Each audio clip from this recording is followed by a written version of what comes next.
The joint session will come to order.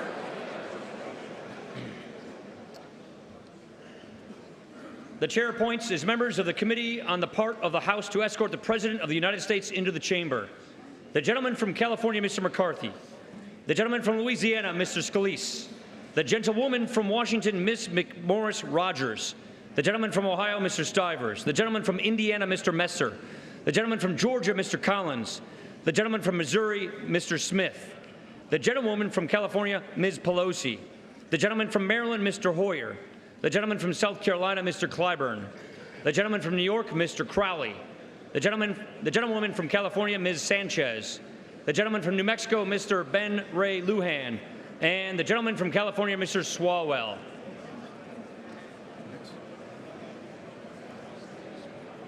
The President of the Senate, at the direction of that body, appoints the following senators as members of the committee on the part of the Senate to escort the President of the United States into the House chamber: the Senator from Kentucky, Mr. McConnell; the Senator from Texas, Mr. Cornyn; the Senator from Utah, Mr. Hatch; the Senator from South Dakota, Mr. Thune; the Senator from Wyoming, Mr. Barrasso; the Senator from Missouri, Mr. Blunt; the Senator from Colorado, Mr. Gardner; the Senator from New York, Mr. Schumer; the Senator from Illinois, Mr. Durbin; the Senator from Washington, Mrs. Murray; the Senator from Vermont, Mr. Leahy; the Senator from Michigan, Ms. Stabenow; the Senator from Minnesota, Ms. Klobuchar; the Senator from West Virginia, Mr. Manchin. The members of the escort committee will exit the chamber through the lobby doors.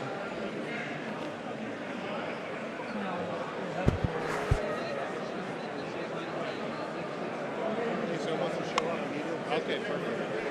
Thank you.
Nice color tie.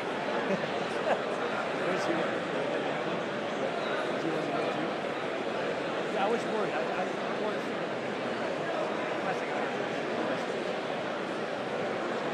Tammy.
Mr. Speaker, the Dean of the Diplomatic Corps.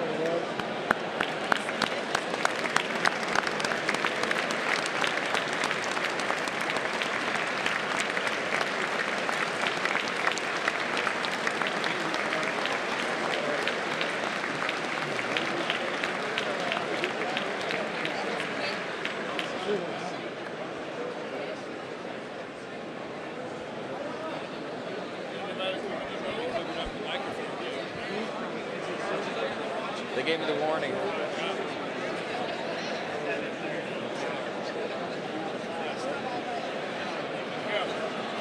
I've been given this. He wakes up once in the middle of the night. So hopefully,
Mr. Speaker, the Chief Justice and Associate Justices of the Supreme Court.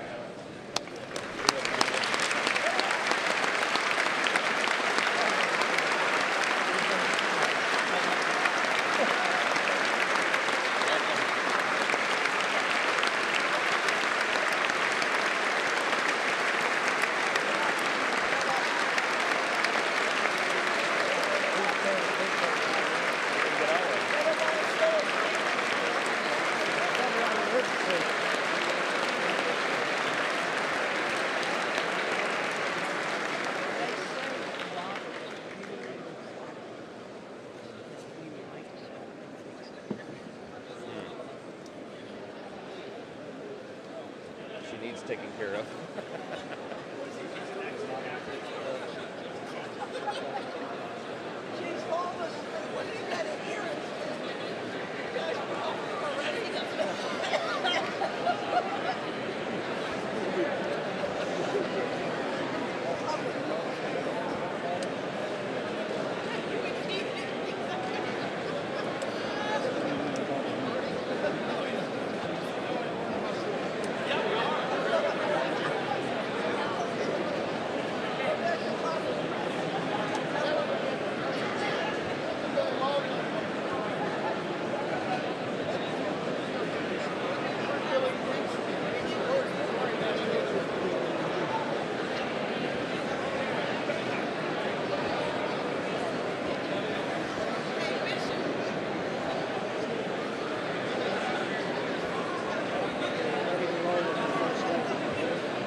Mr. Speaker, the President's Cabinet.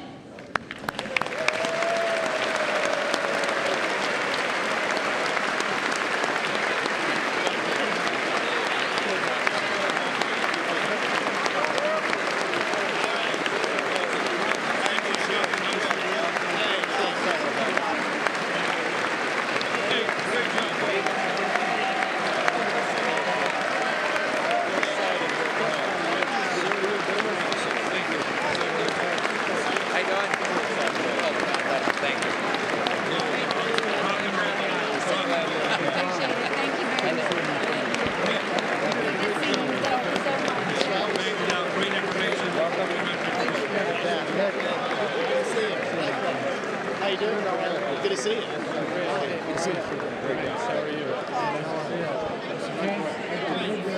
Thank you very much. Thank you. Good to see you. Hey, Secretary. Mr. King, how are you, sir? How far is it? Exactly. Thanks. Good to see you. Glad you're in. It came in my class. Yeah. Hey, Director. He is. He's got a great. He's got a hell of a resume. You know what? He got when he came in my class. He was never known his resume. Really? He just was so quiet. Hell of a resume. He's got a great game.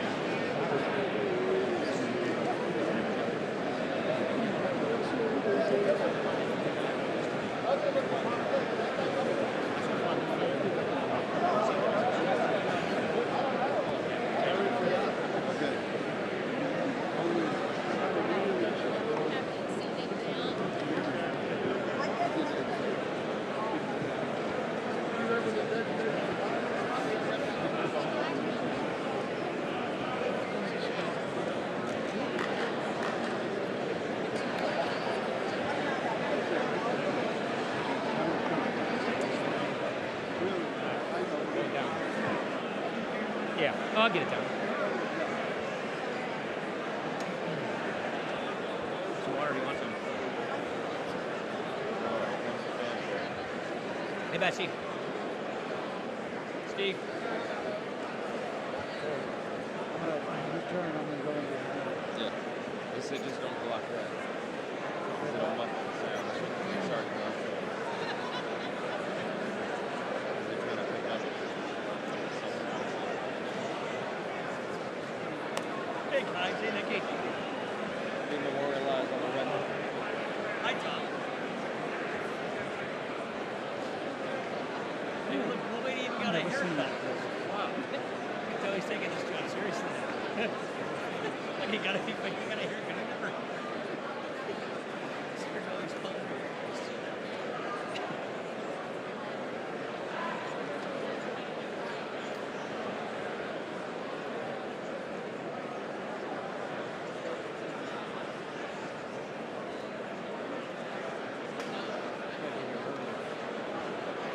Pennsylvania.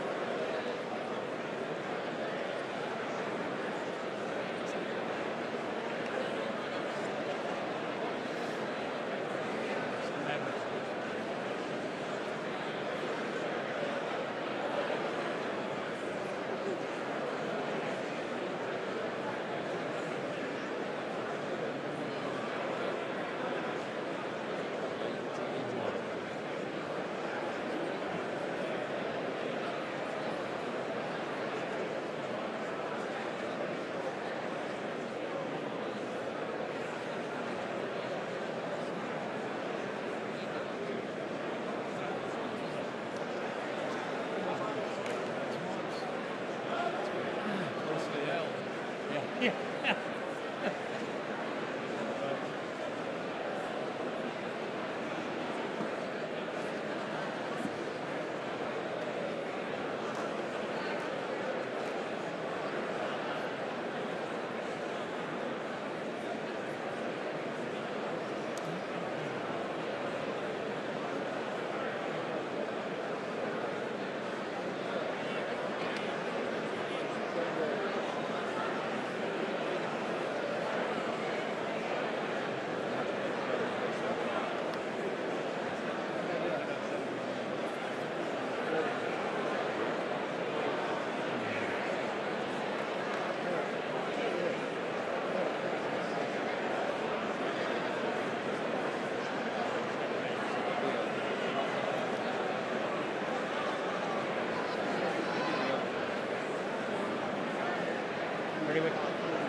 I like it, but a lot of people don't. Mr. Speaker, the President of the United States.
Thank you very much.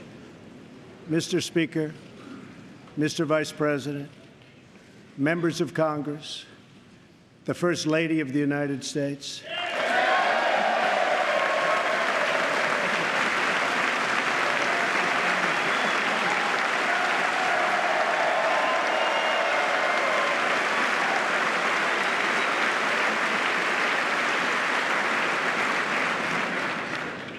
and citizens of America. Tonight, as we mark the conclusion of our celebration of Black History Month, we are reminded of our nation's path toward civil rights and the work that still remains to be done. Recent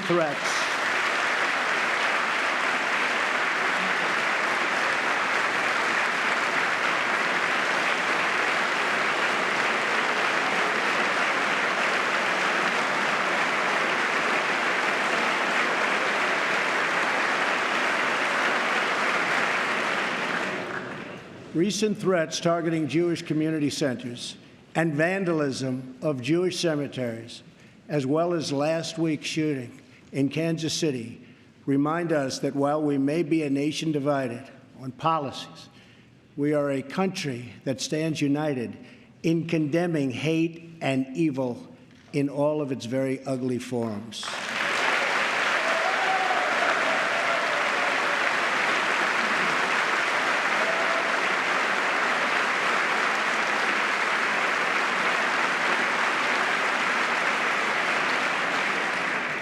Each American generation passes the torch of truth, liberty, and justice in an unbroken chain all the way down to the present. That torch is now in our hands, and we will use it to light up the world. I am here tonight to deliver a message of unity and strength, and it is a message deeply delivered from my heart. A new chapter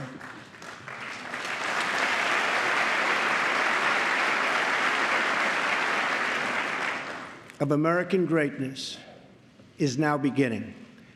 A new national pride is sweeping across our nation, and a new surge of optimism is placing impossible dreams firmly within our grasp. What we are witnessing today is the renewal of the American spirit. Our allies will find that America is once again ready to lead.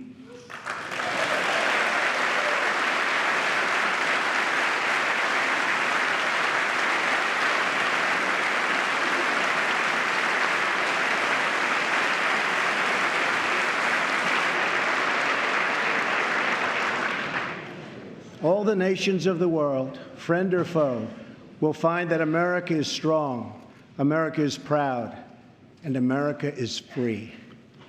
In 9 years, the United States will celebrate the 250th anniversary of our founding, 250 years since the day we declared our independence.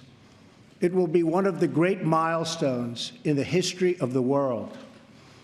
But what will America look like as we reach our 250th year? What kind of country will we leave for our children? I will not allow the mistakes of recent decades past to define the course of our future. For too long, we've watched our middle class shrink as we've exported our jobs and wealth to foreign countries. We've financed and built one global project after another, but ignored the fates of our children in the inner cities of Chicago, Baltimore, Detroit, and so many other places throughout our land. We've defended the borders of other nations while leaving our own borders wide open for anyone to cross and for drugs to pour in at a now unprecedented rate. And we've spent trillions and trillions of dollars overseas, while our infrastructure at home has so badly crumbled. Then in 2016, the earth shifted beneath our feet. The rebellion started as a quiet protest, spoken by families of all colors and creeds, families who just wanted a fair shot for their children and a fair hearing for their concerns. But then the quiet voices became a loud chorus as thousands of citizens now spoke out together from cities small and large all across our country. Finally, the chorus became an earthquake, and the people turned out by the tens of millions, and they were all united by one very simple but crucial demand: that America must put its own citizens first, because only then can we truly make America great again.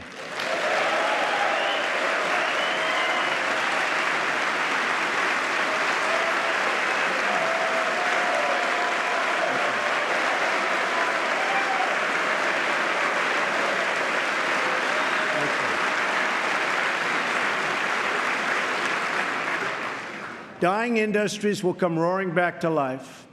Heroic veterans will get the care they so desperately need. Our military will be given the resources its brave warriors so richly deserve. Crumbling infrastructure will be replaced with new roads, bridges, tunnels, airports, and railways gleaming across our very, very beautiful land. Our terrible drug epidemic will slow down and ultimately stop. And our neglected inner cities will see a rebirth of hope, safety, and opportunity. Above all else, we will keep our promises to the American people.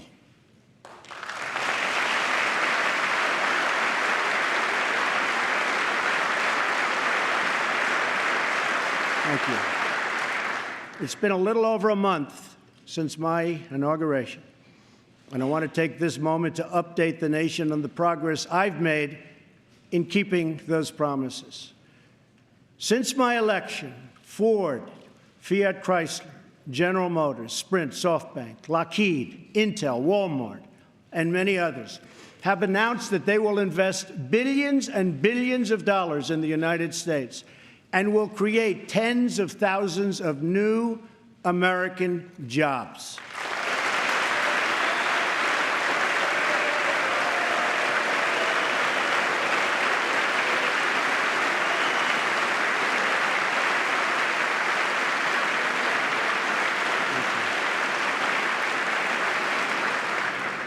The stock market has gained almost $3 trillion in value since the election on November 8th, a record.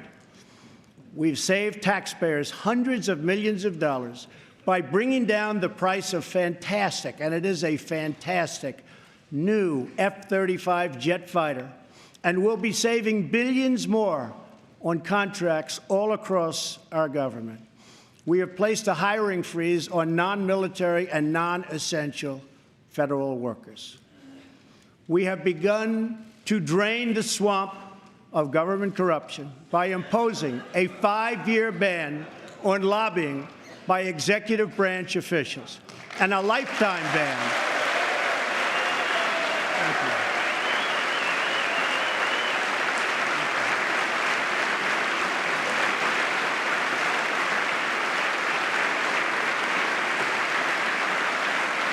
Thank you. And a lifetime ban on becoming lobbyists for a foreign government. We have undertaken a historic effort to massively reduce job-crushing regulations, creating a deregulation task force inside of every government agency.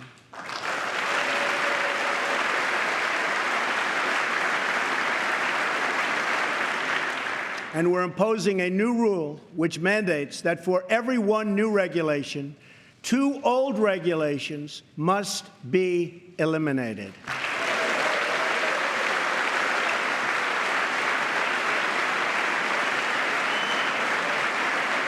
We're going to stop the regulations that threaten the future and livelihood of our great coal miners.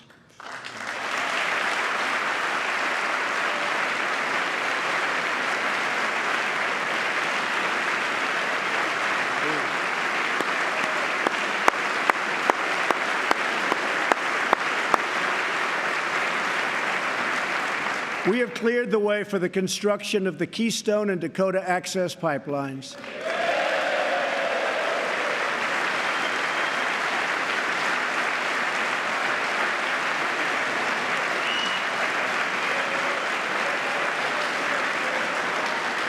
Thereby creating tens of thousands of jobs. And I've issued a new directive that new American pipelines be made with American steel.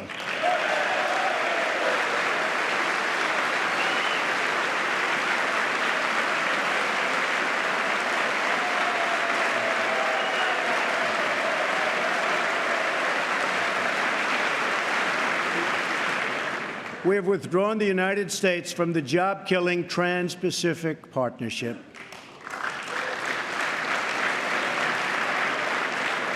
And with the help of Prime Minister Justin Trudeau, we have formed a council with our neighbors in Canada to help ensure that women entrepreneurs have access to the networks, markets, and capital they need to start a business and live out their financial dreams.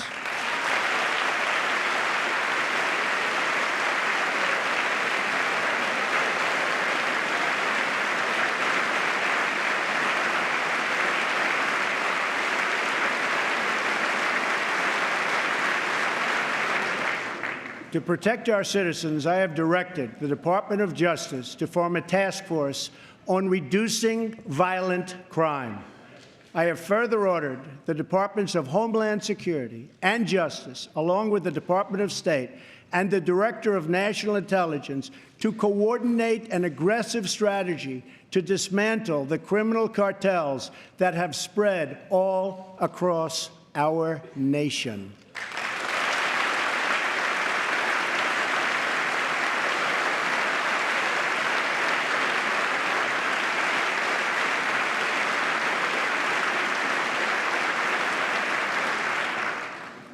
We will stop the drugs from pouring into our country and poisoning our youth, and we will expand treatment for those who have become so badly addicted.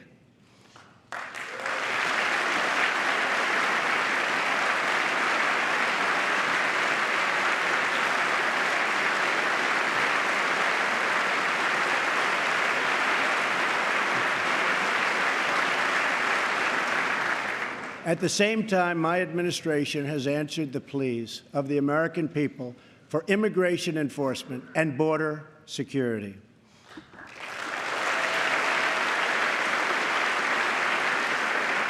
By finally enforcing our immigration laws, we will raise wages, help the unemployed, save billions and billions of dollars, and make our communities safer for everyone.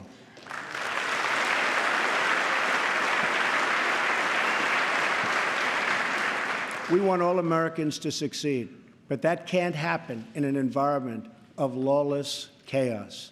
We must restore integrity and the rule of law at our borders.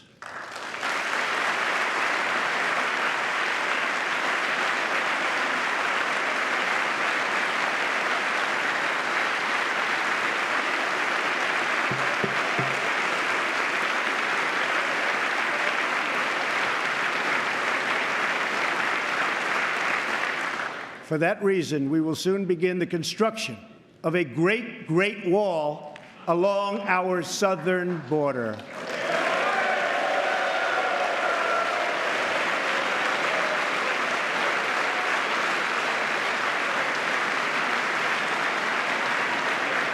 As we speak tonight, we are removing gang members, drug dealers, and criminals that threaten our communities and prey on our very innocent citizens. Bad ones are going out as I speak, and as I've promised throughout the campaign. To any in Congress who do not believe we should enforce our laws, I would ask you this one question. What would you say to the American family that loses their jobs, their income, or their loved one because America refused to uphold its laws and defend its borders?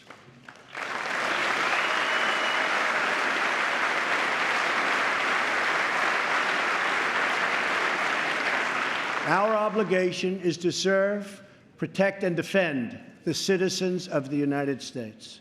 We are also taking strong measures to protect our nation from radical Islamic terrorism.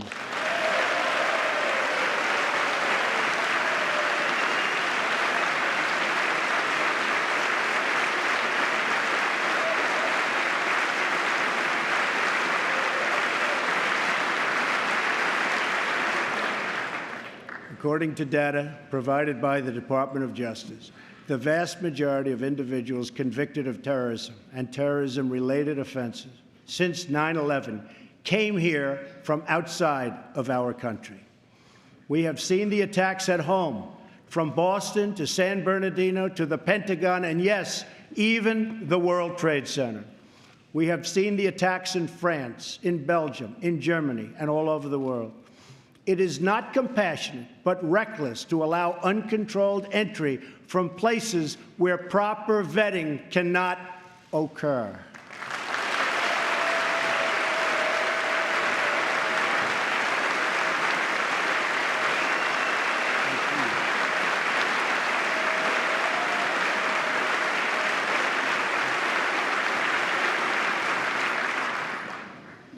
Those given the high honor of admission to the United States should support this country and love its people and its values. We cannot allow a beachhead of terrorism to form inside America. We cannot allow our nation to become a sanctuary for extremists.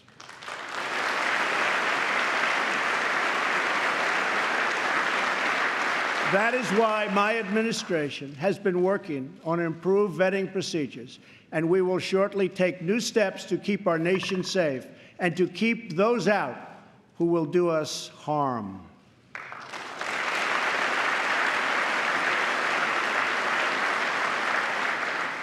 As promised, I directed the Department of Defense to develop a plan to demolish and destroy ISIS, a network of lawless savages that have slaughtered Muslims and Christians and men and women and children of all faiths and all beliefs. We will work with our allies, including our friends and allies in the Muslim world, to extinguish this vile enemy from our planet.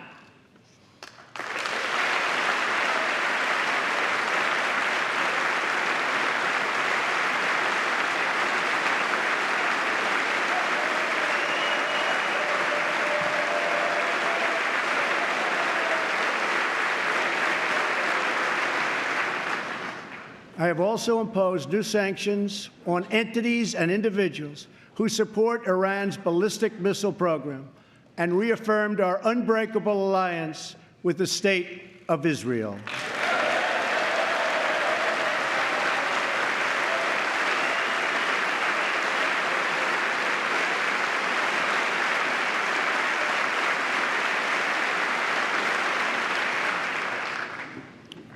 Finally, I have kept my promise to appoint a justice to the United States Supreme Court from my list of 20 judges who will defend our Constitution.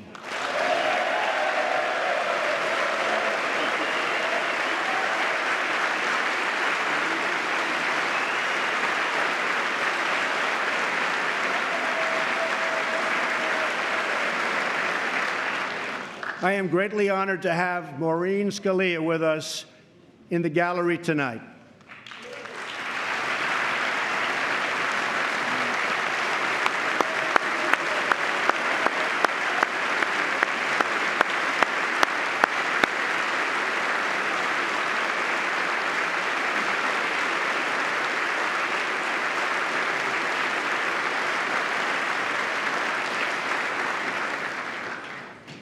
Thank you, Maureen. Her late great husband, Antonin Scalia, will forever be a symbol of American justice. To fill his seat, we have chosen Judge Neil Gorsuch, a man of incredible skill and deep devotion to the law. He was confirmed unanimously by the Court of Appeals, and I am asking the Senate to swiftly approve his nomination.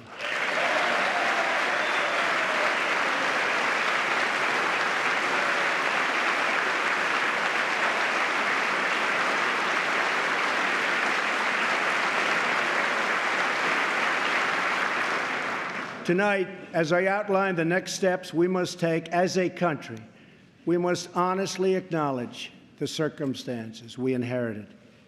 94 million Americans are out of the labor force. Over 43 million people are now living in poverty, and over 43 million Americans are on food stamps. More than 1 in 5 people in their prime working years are not working. We have the worst financial recovery in 65 years. In the last 8 years, the past administration has put on more new debt than nearly all of the other presidents combined. We've lost more than 1/4 of our manufacturing jobs since NAFTA was approved, and we've lost 60,000 factories since China joined the World Trade Organization in 2001. Our trade deficit in goods with the world last year was nearly $800 billion. And overseas, we have inherited a series of tragic foreign policy disasters. Solving these and so many other pressing problems will require us to work past the differences of party. It will require us to tap into the American spirit that has overcome every challenge throughout our long and storied history. But to accomplish our goals at home and abroad, we must restart the engine of the American economy, making it easier for companies to do business in the United States and much, much harder for companies to leave our country.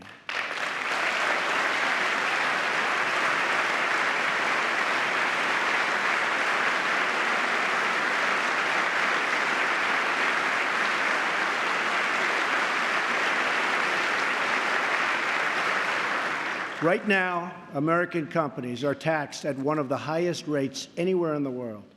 My economic team is developing historic tax reform that will reduce the tax rate on our companies so they can compete and thrive anywhere and with anyone.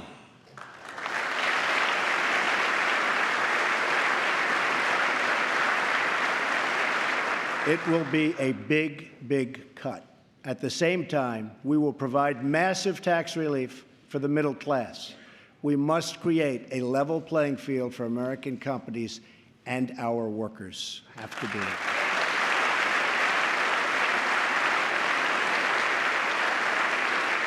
Currently, when we ship products out of America, many other countries make us pay very high tariffs and taxes. But when foreign companies ship their products into America, we charge them nothing or almost nothing. I just met with officials and workers from a great American company, Harley-Davidson. In fact, they proudly displayed 5 of their magnificent motorcycles made in the USA on the front lawn of the White House.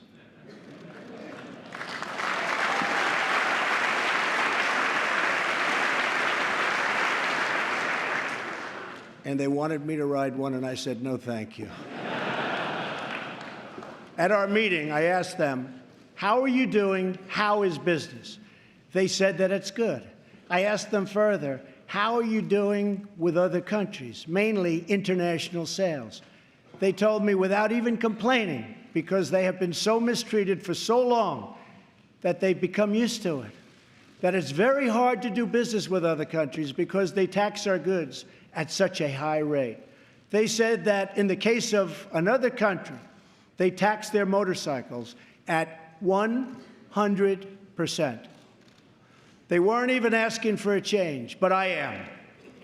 I believe.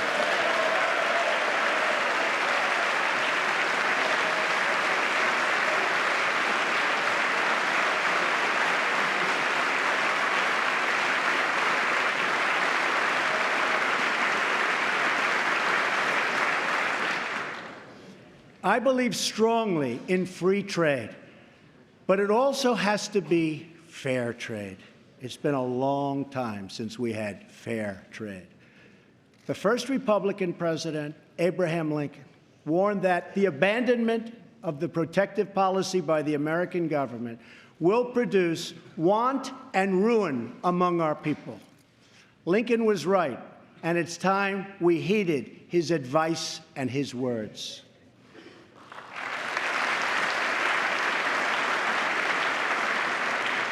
I am not going to let America and its great companies and workers be taken advantage of us any longer. They have taken advantage of our country.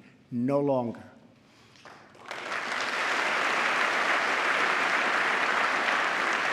I'm going to bring back millions of jobs. Protecting our workers also means reforming our system of legal immigration.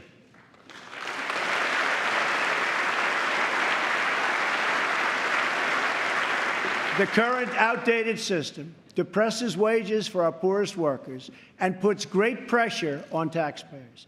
Nations around the world, like Canada, Australia, and many others, have a merit-based immigration system.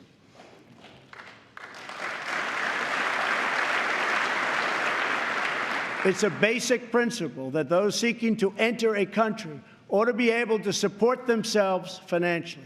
Yet in America, we do not enforce this rule, straining the very public resources that our poorest citizens rely upon. According to the National Academy of Sciences, our current immigration system costs American taxpayers many billions of dollars a year. Switching away from this current system of lower-skilled immigration and instead adopting a merit-based system, we will have so many more benefits. It will save countless dollars, raise workers' wages, and help struggling families, including immigrant families, enter the middle class. And they will do it quickly, and they will be very, very happy indeed.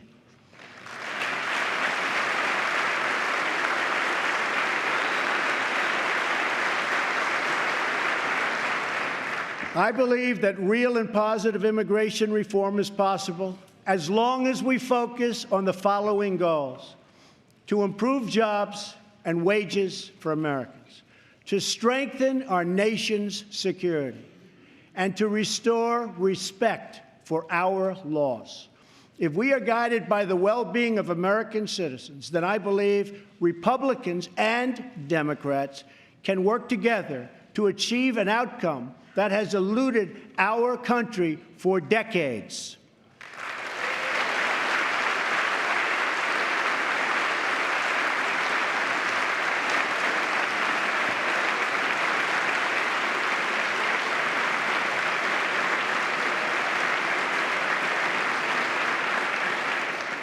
Another Republican president, Dwight D. Eisenhower, initiated the last truly great national infrastructure program, the building of the interstate highway system. The time has come for a new program of national rebuilding.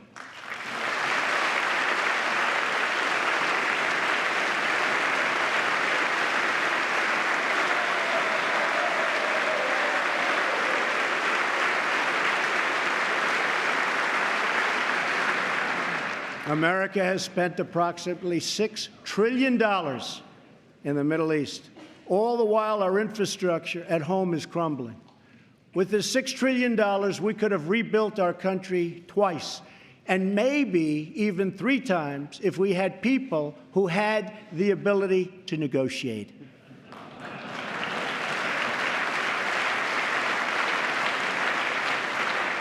To launch our national rebuilding, I will be asking Congress to approve legislation that produces a $1 trillion investment in infrastructure of the United States, financed through both public and private capital, creating millions of new jobs.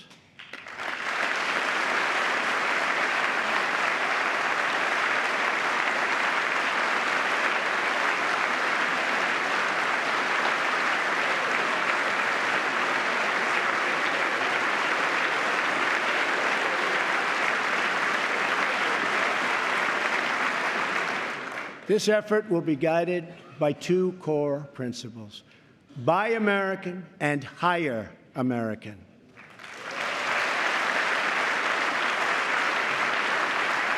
Tonight, I am also calling on this Congress to repeal and replace Obamacare.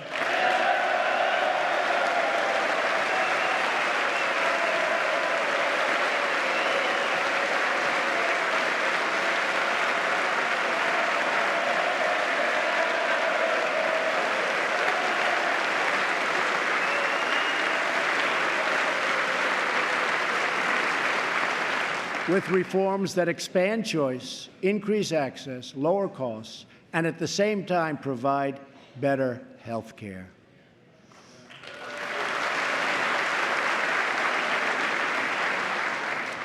Mandating every American to buy government-approved health insurance was never the right solution for our country.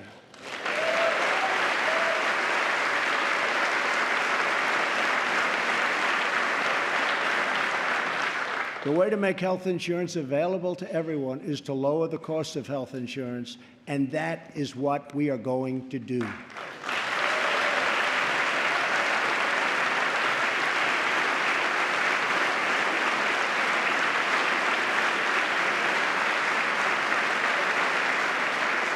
Obamacare premiums nationwide have increased by double and triple digits.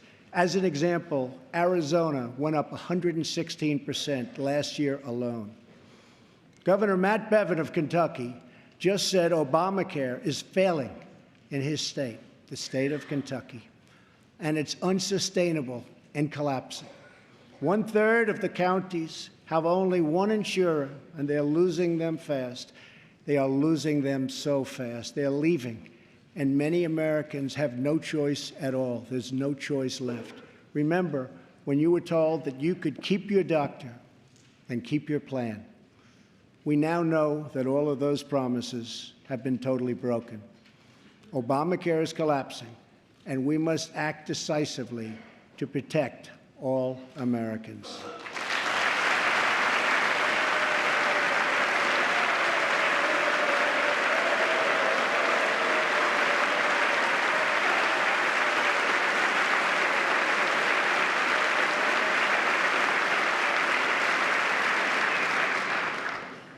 Action is not a choice, it is a necessity.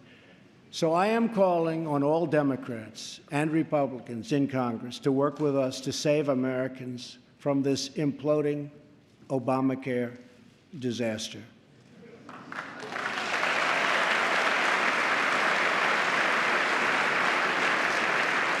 Here are the principles that should guide Congress as we move to create a better health care system for all Americans. First, we should ensure that Americans with pre-existing conditions have access to coverage and that we have a stable transition for Americans currently enrolled in the health care exchanges.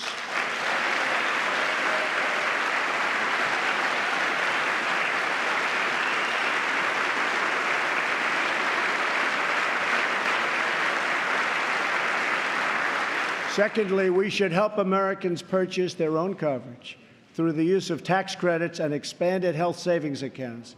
But it must be the plan they want, not the plan forced on them by our government.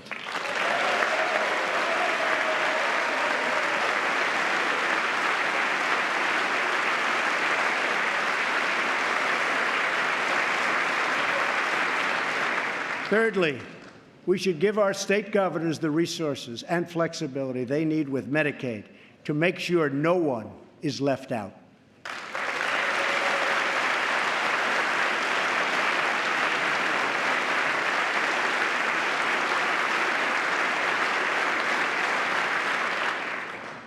Fourth, we should implement legal reforms that protect patients and doctors from unnecessary costs that drive up the price of insurance and work to bring down the artificially high price of drugs and bring them down immediately.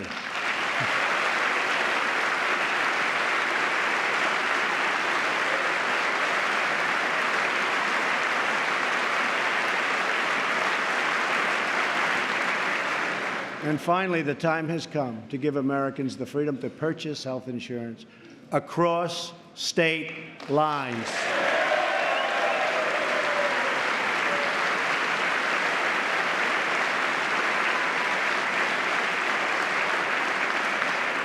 Which will create a truly competitive national marketplace that will bring costs way down and provide far better care. So important. Everything that is broken in our country can be fixed. Every problem can be solved. And every hurting family can find healing and hope. Our citizens deserve this, and so much more. So why not join forces and finally get the job done and get it done right?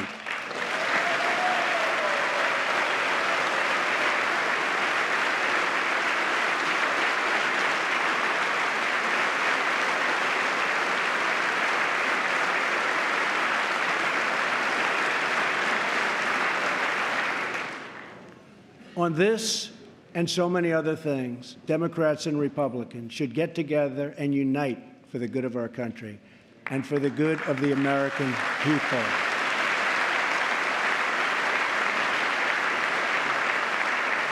My administration wants to work with members of both parties to make child care accessible and affordable, to help ensure new parents that they have paid family leave.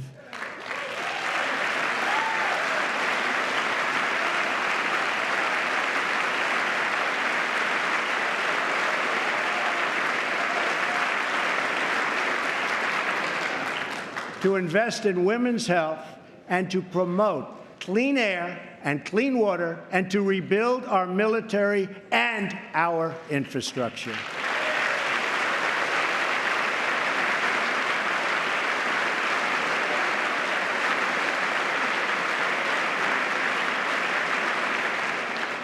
True love for our people requires us to find common ground, to advance the common good, and to cooperate on behalf of every American child who deserves a much brighter future. An incredible young woman is with us this evening who should serve as an inspiration to us all. Today is Rare Disease Day, and joining us in the gallery is a rare disease survivor, Megan Crowley. Megan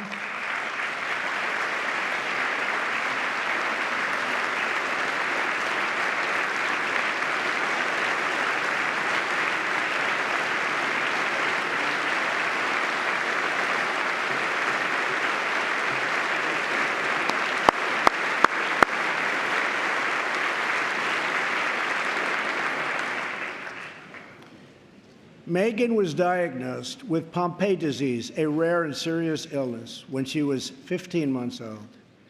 She was not expected to live past 5. On receiving this news, Megan's dad, John, fought with everything he had to save the life of his precious child. He founded a company to look for a cure and helped develop the drug that saved Megan's life. Today, she is 20 years old and a sophomore at Notre Dame.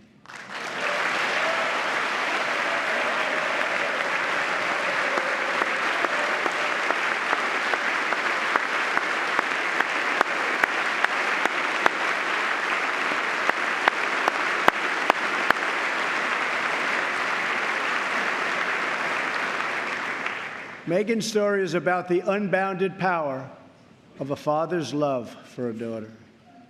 But our slow and burdensome approval process at the Food and Drug Administration keeps too many advances, like the one that saved Megan's life, from reaching those in need.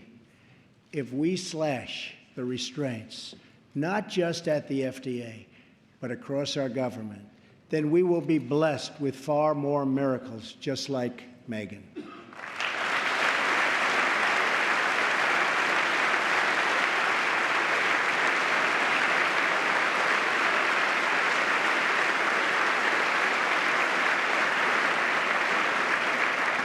In fact, our children will grow up in a nation of miracles. But to achieve this future, we must enrich the mind and the souls of every American child. Education is the civil rights issue of our time.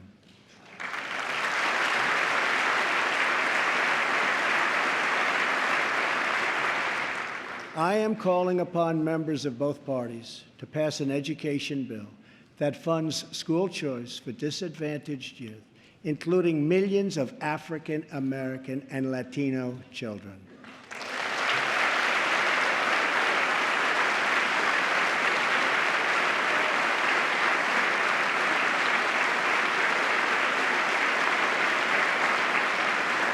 These families should be free to choose the public, private, charter, magnet, religious, or homeschool that is right for them.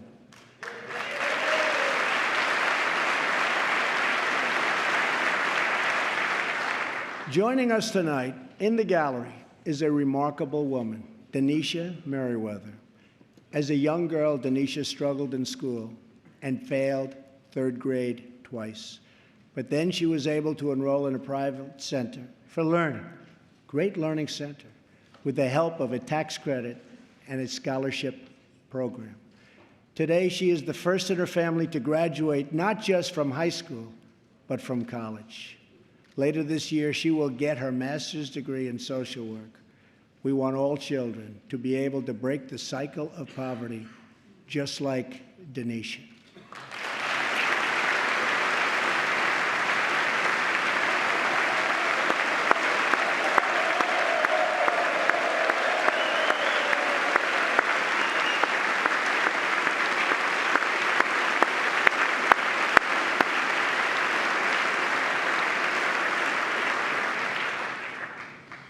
But to break the cycle of poverty, we must also break the cycle of violence. The murder rate in 2015 experienced its largest single-year increase in nearly half a century. In Chicago, more than 4,000 people were shot last year alone, and the murder rate so far this year has been even higher. This is not acceptable in our society.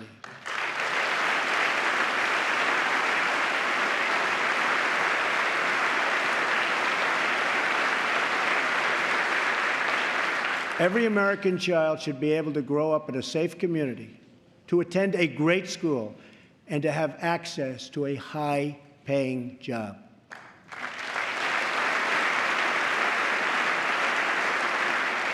But to create this future, we must work with, not against, the men and women of law enforcement.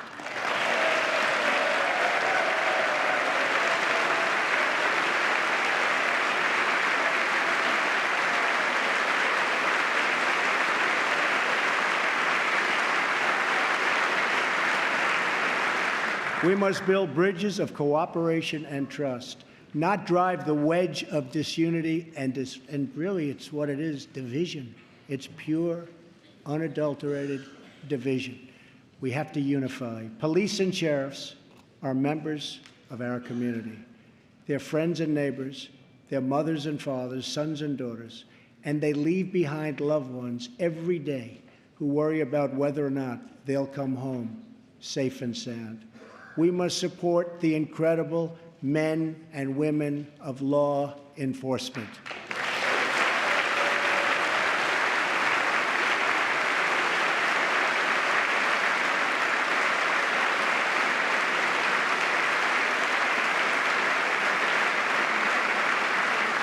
And we must support the victims of crime. I have ordered the Department of Homeland Security to create an office to serve American victims. The office is called VOICE, Victims of Immigration Crime Engagement. We are providing a voice to those who have been ignored by our media and silenced by special interests. Joining us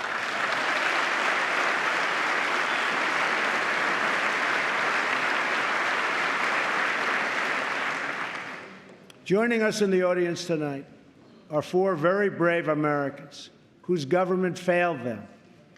Their names are Jamil Shaw, Susan Oliver, Jenna Oliver, and Jessica Davis. Jamil's 17-year-old son was viciously murdered by an illegal immigrant gang member who had just been released from prison. Jamil Shaw Jr. was an incredible young man with unlimited potential who was getting ready to go to college where he would have excelled as a great college quarterback. But he never got the chance. His father, who is in the audience tonight, has become a very good friend of mine. Jamil, thank you. Thank you.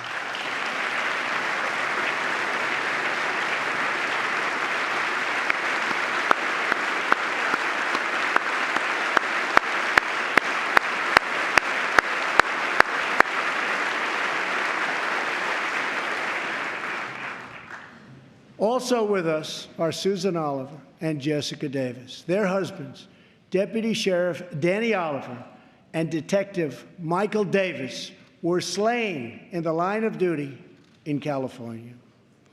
They were pillars of their community.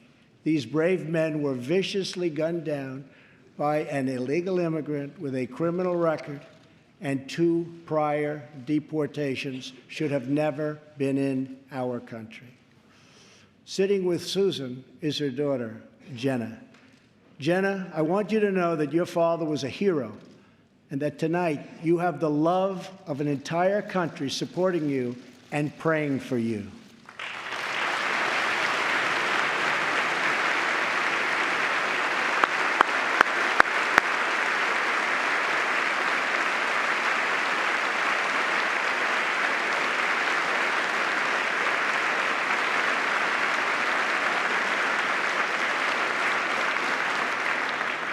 To Jamil, Jenna, Susan, and Jessica, I want you to know that we will never stop fighting for justice. Your loved ones will never, ever be forgotten. We will always honor their memory.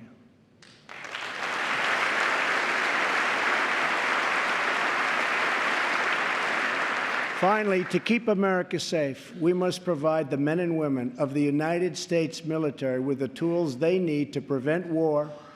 If they must, they have to fight, and they only have to win.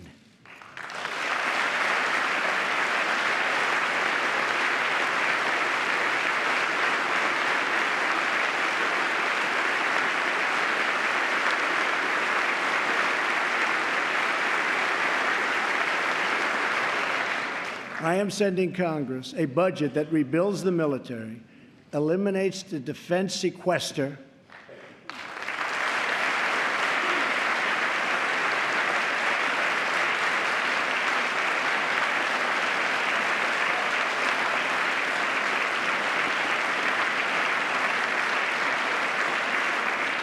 and calls for one of the largest increases in national defense spending in American history. My budget will also increase funding for our veterans. Our veterans have delivered for this nation, and now we must deliver for them.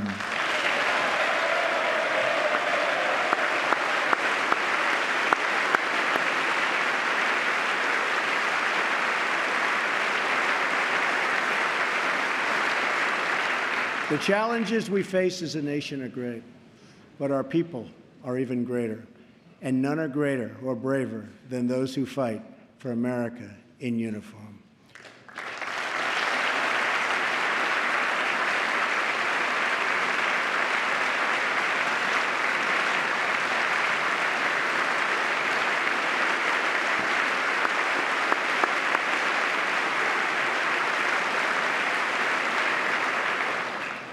We are blessed to be joined tonight by Corinne Owens, the widow of U.S. Navy Special Operator, Senior Chief William Ryan Owens. Ryan died as he lived, a warrior and a hero, battling against terrorism and securing our nation.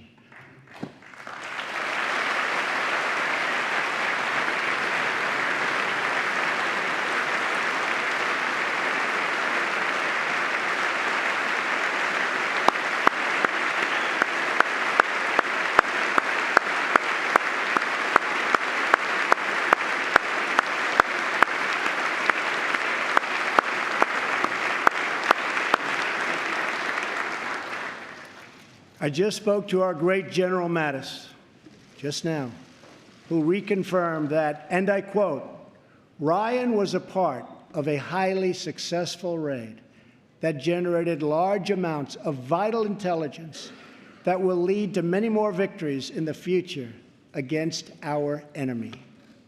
Ryan's legacy is etched into eternity. Thank you. Thank you.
And Ryan is looking down right now.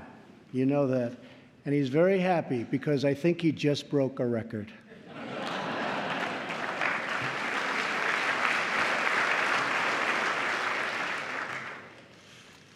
For as the Bible teaches us, there is no greater act of love than to lay down one's life for one's friends. Ryan laid down his life for his friends, for his country, and for our freedom. And we will never forget Ryan.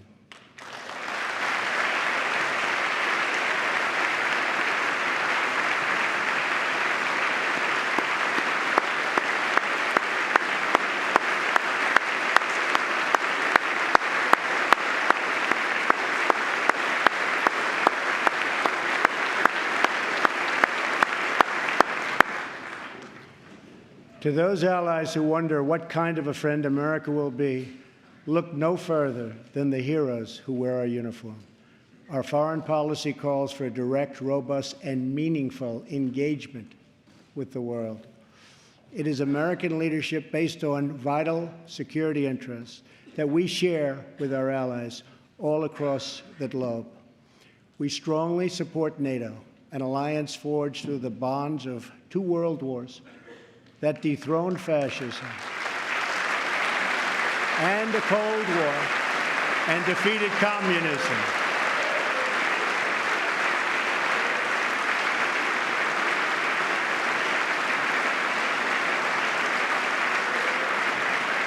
But our partners must meet their financial obligations. And now, based on our very strong and frank discussions, they are beginning to do just that. In fact, I can tell you the money is pouring in. Very nice. Very nice.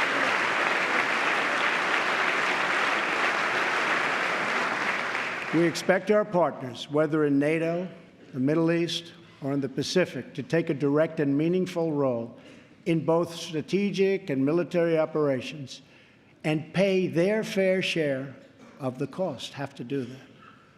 We will respect historic institutions, but we will respect the foreign rights of all nations, and they have to respect our rights as a nation also.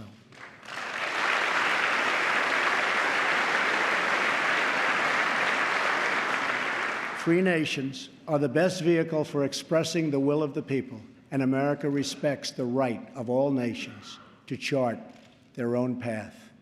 My job is not to represent the world. My job is to represent the United States of America.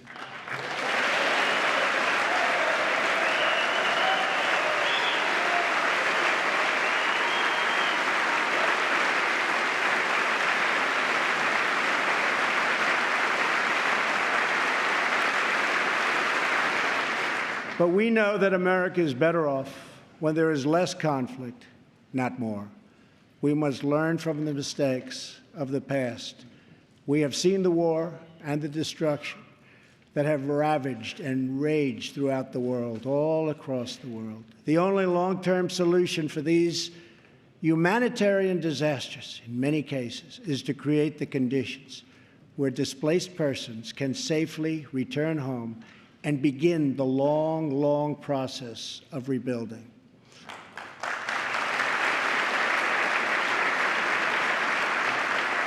America is willing to find new friends and to forge new partnerships where shared interests align. We want harmony and stability, not war and conflict. We want peace wherever peace can be found.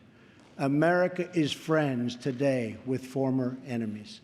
Some of our closest allies decades ago fought on the opposite side of these terrible, terrible wars. This history should give us all faith in the possibilities for a better world. Hopefully, the 250th year for America will see a world that is more peaceful, more just, and more free. On our 100th anniversary in 1876, citizens from across our nation came to Philadelphia to celebrate America's centennial. At that celebration, the country's builders and artists and inventors showed off their wonderful creations. Alexander Graham Bell displayed his telephone for the first time. Remington unveiled the first typewriter. An early attempt was made at electric light. Thomas Edison showed an automatic telegraph and an electric pen. Imagine the wonders our country could know in America's 250th year.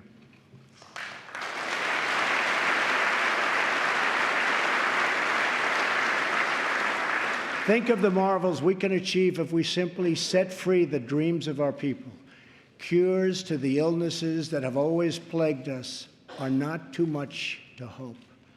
American footprints on distant worlds are not too big a dream. Millions lifted from welfare to work is not too much to expect.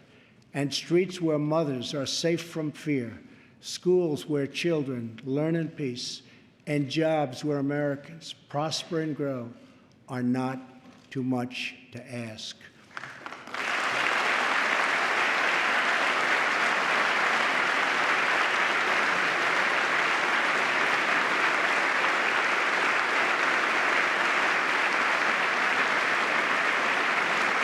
When we have all of this, we will have made America greater than ever before. For all Americans, this is our vision. This is our mission. But we can only get there together. We are one people with one destiny. We all bleed the same blood. We all salute the same great American flag. And we all are made by the same God.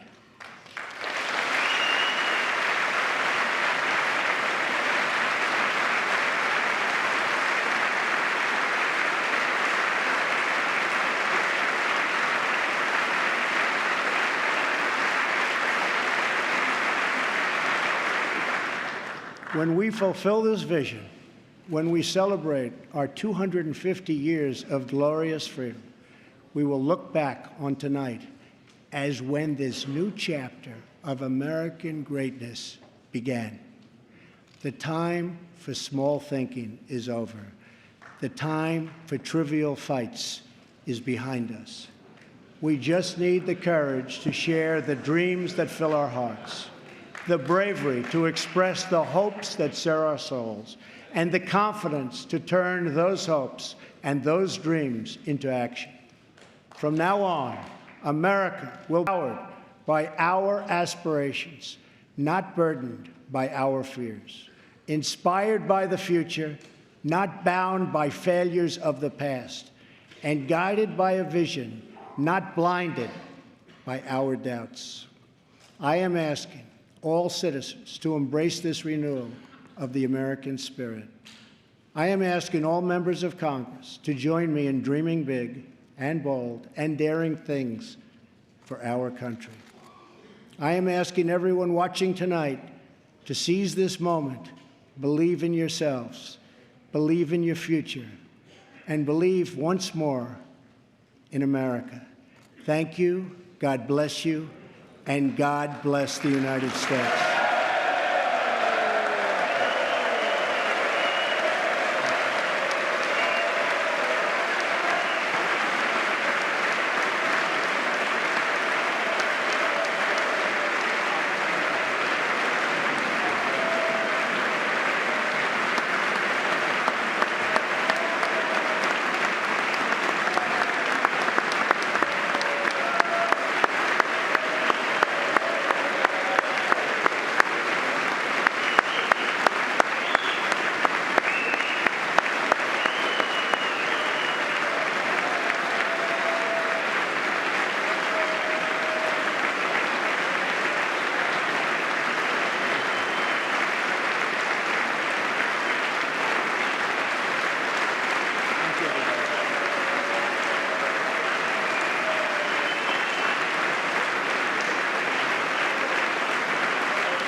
Bring it.